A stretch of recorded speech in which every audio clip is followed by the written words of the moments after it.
जय गुरुदेव, जय गुरुदेव, जय गुरुदेव। नाम किसका? प्रभु का पावन नाम, मालिक का प्यारा नाम, जन जन का हितकारी नाम। यह नाम नहीं इंसान का, नाम है भगवान का। बाबा जी का कहना है शाकाहारी रहना है। जय गुरुदेव।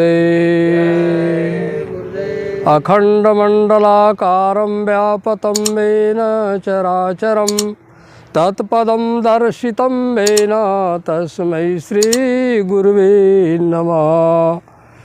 अदृश्य सत्ता के रूप में विराजमान परम संत बाबा जय गुरुदेव जी महाराज के चरणों में कोट कोट नमन करते हुए यहाँ उपस्थित सभी सत्संगी प्रेमी भाई बहनों, इस आवाज़ को सुन रहे सभी देशवासी भाई बहनों, आप सभी को सादर सप्रेम जय गुरुदेव।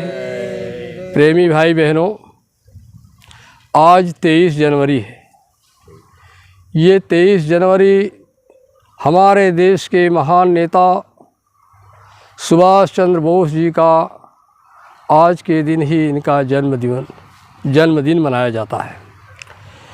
इस अवसर पर हम सभी प्रेमी भाई बहन आज जय गुरुदेव हिनौता आश्रम पर उपस्थित हैं। आज हम लोग ऐसे महान नेता के विषय में बाबा जय गुरुदेव जी महाराज अपने संदेशों के माध्यम से ये बताया करते थे कि ऐसे महापुरुष जब जब इस दुनिया में आते हैं तो देश का, समाज का हर तरह का सुधार और देश में किसी भी प्रकार की गड़बड़ी को दूर करने का पूरा प्रयास करते हैं। उन्हीं महात्माओं महापुरुषों में हैं नेताजी सुभाष चंद्र बोस, जिनकी आज जन्मतिथि जो है, इस अवसर पर हिंदुस्तान क्या पूरे विश्व के लोग बड़े उत्साह के साथ 23 जनवरी का महापर्व मनाते हैं। उसी महान पुरुष के यादगार में, उन्हीं की चर्चा में, उन्हीं की मतलब के सिद्धांतों को आप सबके बीच में रखने के लिए आज हम लोग भी अपने जय गुरुदेव हिनौता आश्रम पर ऐसे महापुरुष की चर्चा करेंगे। प्रेमी भाई बहनों, ये बाबा जय गुरुदेव जी महाराज कहते थे कि अगर ऐसे ऐसे महापुरुष देश के अंदर आ गए और इन्हीं के सिद्धांतों को मानने वालों की संख्या अगर हो जाए तो ये आज आपका देश सोने की चिड़िया हो जाए, और उनके सिद्धांतों को लोग मान लें तो जो खंड खंड देश हो रहा ये फिर से अखंड भारत हो जाए। जो हमारे देश की इतनी बड़ी जो महिमा थी, जिसको लोग विश्व गुरु के नाम से जानते थे, आज वह सबसे निचले पायदान पर जो जा रहा है, वह हमारा इसको फिर से दर्जा मिल जाए और हमारा देश विश्व गुरु बन जाए। ये नेताजी सुभाष चंद्र बोस के महान संकल्प थे। नेताजी के जीवन का केवल 2 ही लक्ष्य था। उनका एक लक्ष्य था कि भारत को अखंड बनाया जाए, यानी भारत को स्वतंत्र कराया जाए और भारत मतलब कि पूर्ण रूप से आज़ाद हो जाए, पहला लक्ष्य था। दूसरा लक्ष्य था कि ब्रिटिश राज्य यानी ब्रिटिश गवर्नमेंट जो हमारे ऊपर इतना अत्याचार दुराचार कर रही है, इसके साम्राज्य का पूर्ण रूप से अंत हो जाए। ये उनके जीवन का लक्ष्य था। लेकिन यहाँ पर आते आते महापुरुषों ने इतना संघर्ष झेला, लेकिन आज उनका अभी तक सपना अधूरा रह गया। नेताजी का अखंड भारत भी नहीं बन सका। महात्मा गांधी जी महाराज का राम राज का सपना साकार नहीं हो सका। बाबा जय गुरुदेव जी महाराज ने कहा था कि आगे आने वाले समय में गांधी और सुभाष के ही नाम रह जाएंगे, क्योंकि इन लोगों ने देश के लिए जो काम किया, अभी तक सबका इतिहास पीछे हो जाएगा। इसी बात को बाबा जय गुरुदेव जी महाराज सारे मानव जात के इंसानों के लिए कहा कि पहले नेताजी का, सुभाष चंद्र बोस, भगत सिंह ऐसे शहीदों का काम हो जाने दो, फिर देखो देश और दुनिया में कितना बड़ा परिवर्तन होता है। तो आज नेताजी के जन्मदिन के अवसर पर हम इनका परिचय आपको ये करना चाहते हैं कि नेताजी सुभाष चंद्र बोस का जन्म 1897 में कहाँ हुआ था? कटक, उड़ीसा राज्य के कटक प्रांत में, वहाँ पर हुआ था।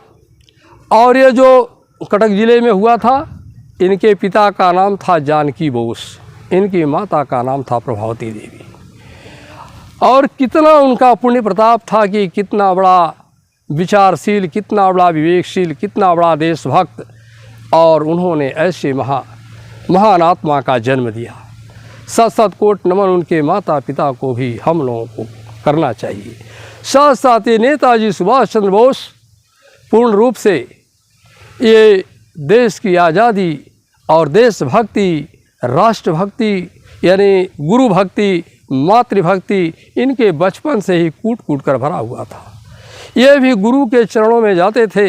इनके जो जीवन के गुरु थे, साधारण उस समय जो शिक्षा दीक्षा कार्य, इनके गुरु का नाम बेनी प्रसाद बताया जाता है। ये भी उनके शरण में जाकर रास्ता लेकर के उनसे जो है अपने जीवन को संभालने और संवारने में काम किया। लेकिन पहली बात तो है कि नेताजी बड़े ही स्वाभिमानी व्यक्ति थे। इनको अपने हिंदुस्तान का, अपने हिंदुस्तानियों का अपमान इनको बर्दाश्त नहीं होता था। इनके जीवन की एक घटना है कि ये जब स्कूलों में, कॉलेजों में जब ये पढ़ रहे थे, उस समय प्रोफेसर औराना अंग्रेज अध्यापक था। और वो जो है हिंदुस्तान के जो मतलब कि जो छात्र होते थे, जो हिंदुस्तान के लोग पढ़ने जाते थे अंग्रेज़ों के साथ, तो वो लोग बड़ी अच्छी व्यवहार करते थे क्योंकि अंग्रेज़ थे। जब हिंदुस्तानियों का नंबर आता था तो इनके साथ बहुत दुर्व्यवहार करते थे, इनको तरह तरह से अपमानित करते थे, इनको बहुत पीड़ा और कष्ट देते थे। यह बात नेताजी को अच्छी नहीं लगी। एक बार कुछ हिंदुस्तानी छात्रों को वो प्रोफेसर औराना इस शब्दों में बोला कि ए इंडियन ब्लैक मंकी सन, अरे भारतीय काली बंदर के बेटों, तुम लोगों को तमीज़ नहीं है। इस तरह से बोला। नेताजी को बहुत बुरा लगा। उसने कहा कि ये स्वाभिमान पर इतना बड़ा धक्का देने वाला अंग्रेज, इसे माफ़ नहीं किया जाना चाहिए। और तमाम छात्रों की एक टोली बनाया और उसके लिए जाकर प्रधानाचार्य को इसकी शिकायत किया। प्रधानाचार्य कभी भी अंग्रेज अध्यापक को दोषी नहीं ठहरा सकता था, इसलिए उसने कुछ न बोला। नेताजी इस पर चुप नहीं बैठे और उन्होंने कहा कि अगर आपने हम लोगों को इतना बड़ा अपमान का बदला अगर आपने नहीं दिया तो हम लोग आगे भी लड़ाई लड़ेंगे।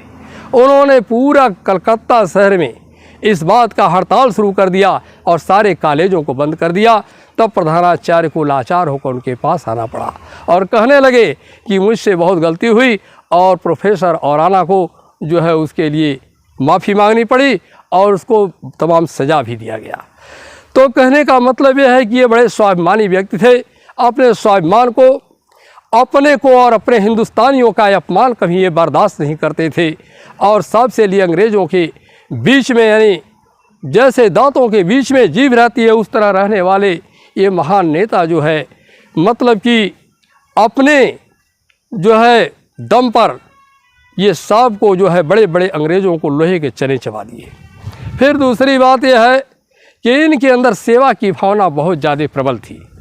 नेताजी सुभाष चंद्र बोस में समाज सेवा की भावना बड़ी कूट कूट कर भरी थी। ये दीन दुखियों की पीड़ा को बर्दाश्त नहीं करते थे। किसी पर कोई मुसीबत आती थी तो तुरंत उठते और उस सेवा में लग जाते थे। एक बार इस तरह का है कि कटक में, यानी उड़ीसा राज्य में हैजे का प्रकोप हो गया था।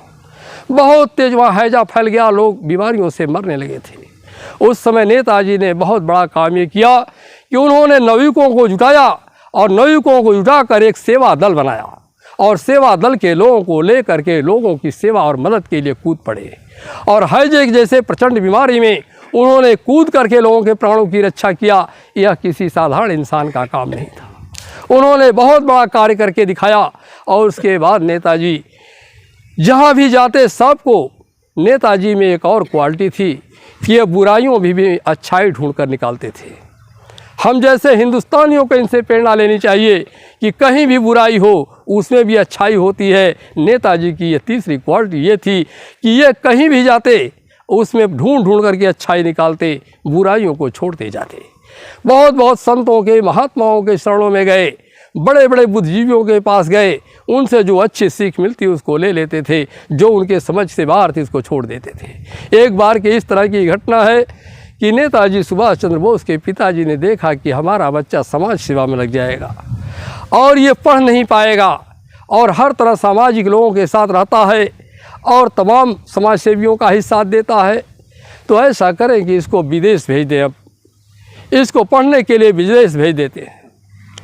और उसके बाद जब नेताजी को विदेश भेजने की बात आई, नेताजी का दिल बड़ा वो हो रहा था कि ये भारत माता हमारी जो है इस तरह गुलामी के शिकंजों में जकड़ी हैं, मुझे जाना है। लेकिन पिता के आदेश तो आदेश था।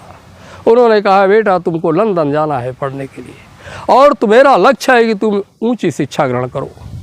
नेताजी को उन्होंने सोचा कि मेरे एक तीर में दो निशाने फिट हो जाएंगे। पहले तो मेरा लड़का इन समाज सेवियों से दूर हो जाएगा और दूसरा ये जाकर ऊंची शिक्षा ग्रहण करके कोई अच्छी नौकरी पाएगा। उनके पिता की ये सोच बहुत दिनों तक अच्छी रही। नेताजी वहाँ गए। नेताजी अच्छी पढ़ाई तो किए ही, साथ साथ उस जमाने की सबसे ऊंची डिग्री IAS की डिग्री को हासिल किया और वहीं पर लंदन में उन्होंने नौकरी बड़ी अच्छी आमदनी बने, बहुत ज़्यादा वेतन, जो सबसे उच्च वेतन था उस समय, उसकी नौकरी उन्होंने प्राप्त कर ली। लेकिन वो बड़े गहराई से अध्ययन करते थे कि वास्तव में अंग्रेज़ों के अंदर कुछ अच्छाइयाँ भी हैं कि केवल बुराइयाँ ही हैं। लंदन के अंदर उन्होंने अंग्रेज़ों के व्यवहार, अंग्रेज़ों के बर्ताव, अंग्रेज़ों के खान पान, अंग्रेज़ों के रहन सहन का अध्ययन बहुत गहराई से किया। इन्होंने कहा, अपनी पुस्तक में लिखा भी है, कहा जब मैंने उसकी बड़ी गहराई से देखा तो ये देखा कि अंग्रेज़ों में कुछ अच्छाइयाँ हैं। उन्होंने कहा जिसके लिए महान हुए और हमारे देश पर भी शासन के उनके अंदर कुछ काबिलियत है। उन्होंने ये देख करके आए और अपने पुस्तक में लिखा कि अंग्रेज़ों के अंदर मैंने दो बहुत प्रबल अच्छाई देखा। वो क्या अच्छाई थी? उन्होंने पहला कहा कि वो बड़े सिद्धांतवादी होते हैं। हमारे और देश के लोग सिद्धांत में अदला बदलाव करते हैं, लेकिन वे पक्के सिद्धांतवादी होते हैं। अपने बुनियादी सिद्धांतों के आधार पर ही वो शासन सत्ता चलाना चाहते हैं, उसमें कोई समझौता नहीं करते। दूसरी बात उन्होंने लिखा कि ये समय के बड़े पाबंद होते हैं, समय का बहुत ध्यान रखते हैं, एक एक सेकंड के समय का बड़ा सदुपयोग करते हैं, इसलिए महान माने जाते हैं। बैरिस्टर महात्मा गांधी जी जब वहाँ से आए थे और अमेरिका से आकर जब उन्होंने अपना यहाँ शुरू किया तो उन्होंने भी समय का बड़ा सदुपयोग किया। वो बराबर देशवासियों को शिक्षा देते थे कि जो समय चला जाएगा वापस आने वाला नहीं है। और समय के अभाव में कभी भाषण देने अगर नेता महात्मा गांधी जी को जाना पड़ता था, अगर तांगा और इक्का नहीं मिला तो भी महात्मा गांधी जी पैदल और साइकिल से भी चल देते थे। उनके अंदर कोई मान सम्मान की बात नहीं थी। यही बात नेताजी करते थे, एक एक सेकंड समय का अपने जीवन को भारत माता के लिए समर्पित किया और हमेशा देश सेवा, समाज सेवा और जन की सेवा के लिए हमेशा तत्पर रहा करते थे। प्रेमी भाई बहनों, इस बात को बाबा जय गुरुदेव जी महाराज ने भी देखा। गुरु महाराज ने भी कहा कि समय का सदुपयोग करना सीखो। और गुरु महाराज भी, हमारे बाबा जय गुरुदेव जी महाराज बड़े समय के पाबंद रहते थे। कहीं भी कोई कार्यक्रम, कोई सत्संग में से पहले 2 मिनट पहले पहुंच जाया करते थे। समय को इतना इन्होंने कहा भी है कि जो इंसान, बाबा जय गुरुदेव जी महाराज ने कहा, जो समय को बर्बाद करता है, समय उसे ऐसा बर्बाद करता है कि उसका आता पता नहीं चलता। इसलिए समय का आप महत्व तो समझो, और जो समय की कीमत करता है, समय उसको बहुत आगे पहुंचा देता है, यानी उसको महान बना देता है। ये गुरु महाराज के शब्द हैं। इसलिए गुरु महाराज ने कहा, अंत में उन्होंने इतनी ऊंची नौकरी लंदन में जब प्राप्त कर लिया, लंदन के लोगों का अध्ययन किया तो उन्हें पता चला कि यहाँ के लोगों का जो व्यवहार है, हमारे देश में रहने वाले जो अंग्रेज शासन करते हैं उनके व्यवहारों में बड़ी भिन्नता है। बड़े ये क्रूर हैं, ये निर्दयी हैं, इनके अंदर कोई व्यवहार नहीं, माता बहनों का कोई सम्मान नहीं है। लेकिन लंदन वालों में तो इतना बातें ज़रूर हैं। वो वहाँ से चले आए, फिर सोचे कि यह क्रूरता, जो निर्दयता जो हमारे हिंदुस्तान पर अंग्रेज कर रहे हैं, इनसे मैं मुक्ति लाऊंगा। अब यहाँ की नौकरी करना ठीक नहीं है। इतनी ऊंची नौकरी को उन्होंने ठोकर मार दी। अपने पिताजी को पत्र लिखा, पिताजी मैं नौकरी नहीं करूँगा, अब मुझे भारत माता बुला रही हैं, मैं वहीं आकर इनकी सेवा करूँगा। और उन्होंने इतनी बड़ी नौकरी और इतना बड़ी चीज़ को छोड़ करके हिंदुस्तान चले आए। यहाँ पर उस समय महात्मा गांधी जी महाराज का असहयोग आंदोलन चल रहा था। नेताजी को बड़ी तड़प थी, बड़ी लालसा थी कि ऐसे महापुरुष जो अकेले कौन ऐसे हैं जिनकी चर्चा इतना हो रही है और इतना बड़ा डंका और पूरे देश में आज़ादी का बिगुल बजा रहे हैं, मैं चलता हूँ उनसे मुलाकात कर लूँ। जब उनसे मिलने के लिए आते हैं और महात्मा गांधी को एक लंगोटी पर सीधे साधे सरल भाषा में और एकदम देसी पहनावा में उनको देख करके वो झकझोर, उनका दिल झकझोर जाता है कि इतने बड़े साधारण आदमी इतना बड़ा संकल्प लेकर ये कैसे काम पूरा कर पाएंगे। उनको बड़ा वो हो गया। उन्होंने कहा कि महाराज मैं आपसे खुल करके बात करना चाहता हूँ। महात्मा गांधी जी बोले कि बच्चा सब बात जितना खुल के कर रहा हूँ। उन्होंने कहा ये आज़ादी कैसे आएगी, पूर्ण आज़ादी कैसे मिलेगी, क्या आपके सिद्धांतों पर आप तो कहते हैं कि अहिंसा परमो धर्म, अहिंसा का जो सिद्धांत लेकर चले हैं, क्या इससे देश को पूर्ण आज़ादी मिल सकती है। उन्होंने कहा बच्चा इसमें देर होगा लेकिन पूर्ण आज़ादी मिलेगी। उन्होंने कहा कि मैं तो जल्दी आज़ादी चाहता हूँ। तो उन्होंने कहा कि मैं यही चाहूँगा आपसे। उन्होंने देखा कि यह जवान आदमी है, इसका खून गर्म है, यह जो है ज़्यादा इंतज़ार नहीं करना चाहता। इन्होंने एक रास्ता बताया। गांधी जी ने कहा कि इनको समझाने वाला कोई विद्वान आदमी और मिले, मैं इनके लिए ज़्यादा समय नहीं करूँगा। उन्होंने कहा बेटा तुम्हारी सब बातें ठीक है, लेकिन तुम एक बात याद रखना कि अपने विचार से कोई निर्णय मत लेना। अगर कोई निर्णय लेना होगा तो पहले आकर के मैं एक उपाय बताए देता हूँ। कहा वो क्या है? कहा देखो कलकत्ता में बाबू देश बंधु चित्तरंजन दास जी हैं, उनके पास तू चले जाना और पूरी बात उनसे अपना बताना और वो जैसा कहें वैसा ही करना और बिना उनके कुछ कहे कोई निर्णय मत लेना। ये चले जाते हैं उनके पास।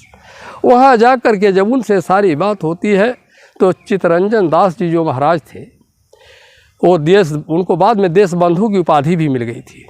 देश बंधु चित्तरंजन दास जी ने ये बात कहा कि भाई आप ये बताइए कि आप जो है इतनी बड़ी नौकरी में मुझे मालूम है, और वो भी बहुत बड़े वकील थे, कलकत्ता के बहुत बड़े जाने माने वकील थे। उस समय 100 रुपये का महीना मिलना बड़ा मुश्किल था। किसी के घर 100 रुपये मिल जाए तो बड़े मुश्किल से। उस समय उनकी लाखों की आमदनी उनके घर पर हुआ करती थी, बड़े आदमी थे। उन्होंने कहा कि भाई ठीक है, आप ये बताइए कि आपकी सोच क्या है। उन्होंने कहा मेरी सोच है कि मैं भारत माता की आज़ादी के लिए चाहे जो भी कुछ करना पड़े, अगर मुझे ज़िंदगी भी देना पड़े तो मैं दे दूंगा, सब कुछ मेरा समर्पित है। चित्तरंजन दास जी बोले कि मुझे ऐसे ही एक नवयुवक की ज़रूरत है और बेटा ठीक है कोई बात नहीं, आप मेरे साथ रहिए और गांधी जी के असहयोग आंदोलन में मैं पूरी तरह से लगा हूँ। अंग्रेज़ों के खान पान, अंग्रेज़ों के रहन सहन, अंग्रेज़ों के बात व्यवहार का आप सबको बहिष्कार करना होगा। तो महात्मा गांधी जी का यही सिद्धांत चल रहा था कि अंग्रेजी स्वदेशी अपनाओ, अंग्रेजी छोड़ो, अपने बनाए हुए कपड़े पर अपना सारा काम करो, जिसके लिए गांधी जी महाराज का बहुत बड़ा कदम उठ गया था। तो उन्होंने कहा कि कम से कम यहाँ पर हम लोग उनके बताए रास्ते पर ये चलें कि स्वदेशी अपनाने का काम करें, अंग्रेज़ों के बनाए हुए रास्ते पर हम लोग चलना बंद करें। उन्होंने कहा कि ठीक है, इसके लिए क्या करना होगा। इन्होंने कहा कि देखो एक संगठन बनाना पड़ेगा कि यहाँ पर हम लोग खादी का वो करें। तो उन्होंने कहा कि ठीक है, तो हम लोग तो हर तरह से तैयार हैं, लेकिन कुछ बहनें भी उनके साथ मिली, जैसे कि चित्तरंजन बाबू ने मतलब ये दीनबंधु चित्तरंजन दास जी की जो धर्म पत्नी थी वो भी बड़े क्रांतिकारी विचार की थी, जिनका नाम था बसंती देवी। ये बसंती देवी और ये साथ साथ उनकी एक बहन थी उर्मिला देवी, ये दोनों भी क्रांतिकारी की भावना उनके अंदर कूट कूट कर भरी थी। ये नेताजी के संपर्क में, नेताजी ने कहा कि बहन जी आप भी एक टीम बनाओ, यानी औरतों का भी एक टीम, और ऐसा करना कि आप लोगों को इतनी ये गोरी सरकार जो है कुछ नहीं कर पाएगी। पहले आप लोगों ने अपना जो है खादी वस्त्रों को लेकर के सड़कों पर दुकान लगा के बेचना शुरू करो, और साथ साथ 24 दिसंबर को पूरा भारत बंद आंदोलन करना है। वो सब जानते थे उस समय जिस आंदोलन चल रहा था, उस समय कि 24 दिसंबर को पूरा भारत बंद करवा के हड़ताल करा देंगे। तो कहा कि ये क्या होगा। कहा कि देखो हम लोग तो अपना काम अलग से कर रहे हैं, लेकिन आप लोगों का भी दायित्व बनता है कि कम से कम लोगों के घर घर जाकर, गांव में जा कर के अपने वस्त्रों को भी बेचें, खादी का प्रचार भी करें और साथ साथ 24 दिसंबर को भारत बंद का आह्वान भी करें। ये बहनें कुछ मिल करके अपना सड़क के किनारे कर रही थी, तब तक गोरी सरकार का सर्जेंट ऑफिसर आ जाता है। कहता मैडम ये क्या कर रही है आप? कहे कि हम लोगों को तो ये वस्त्र मतलब अपने देश स्वदेशी वस्त्रों का प्रचार करना है और साथ साथ मुझे अपना ये सब काम करना। उसने कहा कि ये नहीं जानती कि ये गैर कानूनी काम है। कहा ये तो हमारे हिंदुस्तान के वासियों को समझना होगा, हम तो कुछ इसमें नहीं कर सकती। कहा अच्छा तो ऐसा है कि आपको बंद करना पड़ेगा ये काम, नहीं तो फिर जेल की हवा खानी पड़ेगी। तो उन लोगों के अंदर वे कूट कर भाला। कहा हम लोग जेल से डरने वाले नहीं हैं। अंत में गौरी सरकार ने सारी माताओं बहनों को उठा करके जेल के अंदर बंद कर दिया। बाद में चित्तरंजन दास बाबू को पता चला नेताजी को ये लोग भी अपना गए। इन लोगों ने निरीक्षण किया कि इसमें इन औरतों को भड़काने वाले कौन हैं, तो पता चला कि यही लोग हैं। तो इन लोगों को भी जेल में ले करके वहाँ पर 6 मास की कारावास की सज़ा सुनाई गई। सबको जेल के अंदर डाला गया, नेताजी कई बार, और ये लोगों को जेल में डाला गया, बहुत प्रताड़ित किया गया, बहुत कुछ किया गया। लेकिन लोगों ने जो आंदोलन का क्रम जो चल रहा था इसको बंद करने का नाम नहीं लिया।